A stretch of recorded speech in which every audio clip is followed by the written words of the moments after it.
വടക്കഞ്ചേരി മൂലങ്കോട് ജനകീയ വായനശാല കലാസമിതി വിജയോത്സവം 2026 സംഘടിപ്പിച്ചു.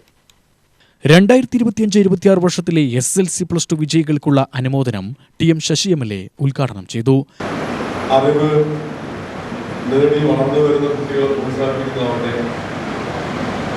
കായിക കലാമേഖലയിൽ ആളുകളെ പ്രോത്സാഹിപ്പിക്കുന്ന കാര്യങ്ങളാവട്ടെ, പ്രദേശത്ത് ഏറ്റവും നന്നായി കൂട്ടായ്മ വളർത്തിയെടുക്കുന്നതാവട്ടെ, ഇതെല്ലാം മൂലങ്കോട് വായനശാല മാതൃകാപരമായ പ്രവർത്തനം നടത്തിക്കൊണ്ടിരിക്കുന്നു. അതെല്ലാം കണ്ടുകൊണ്ടിരിക്കുന്നു. ഡിവൈഎഫിയുടെ ഭാരവാഹിയായിരിക്കുമ്പോൾ ഇതുപോലെ വന്നിട്ടുണ്ടെന്ന് തോന്നുന്നു. ആ അർത്ഥത്തിലാണ് ഒരു വായനശാല എന്ന് പറയും. ആ വായനശാല ആ നാടിനോടുള്ള കടമയാണ്, ഉത്തരവാദിത്തമാണ്. വളർന്നു വരുന്ന കുട്ടികളുണ്ട്.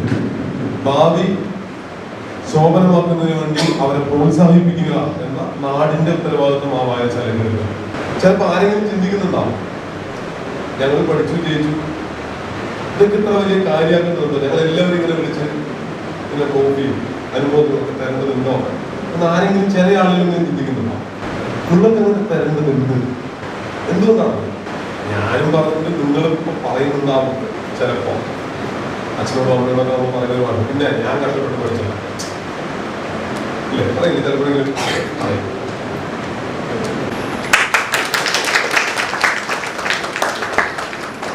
ശിവാജി സായി കൃഷ്ണ,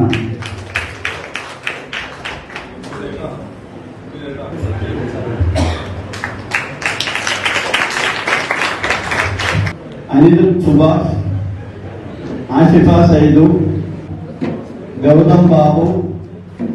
ഗ്രാമപഞ്ചായത്ത് പ്രസിഡന്റ് PM കലാധരൻ അധ്യക്ഷനായി. വൈസ് പ്രസിഡന്റ് ലളിതാചന്ദ്രൻ, വാർഡ് മെമ്പർമാരായ മാലിനി കണ്ണൻ, പ്രമോദ്, കരുണ രാജേഷ് എന്നിവർ സംസാരിച്ചു. കലാസമിതി സെക്രട്ടറി U അഷറഫ് സ്വാഗതവും പ്രസിഡന്റ് MG ലെനിൻ നന്ദിയും പറഞ്ഞു.